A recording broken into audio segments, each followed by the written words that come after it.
Hey guys, in this video I'll show you how you can fix Geode crashing in Geometry Dash. So there can be different reasons why, but the main reason is always happening from time to time is because Geode is released new update, and with the older version you cannot play. So what you can do here is to go to Geometry Dash, go to Properties, Install Files, Browse, and then you need to look for Geode Uninstaller and uninstall Geode.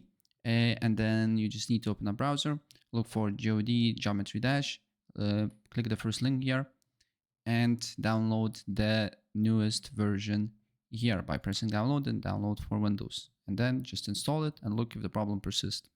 And if this still do not work, then again go to Properties, Geometry Dash, Properties, Install Files, Browse, and then you need to completely close Geometry Dash, and then look for x_1_4.dll, and then you need to delete this file.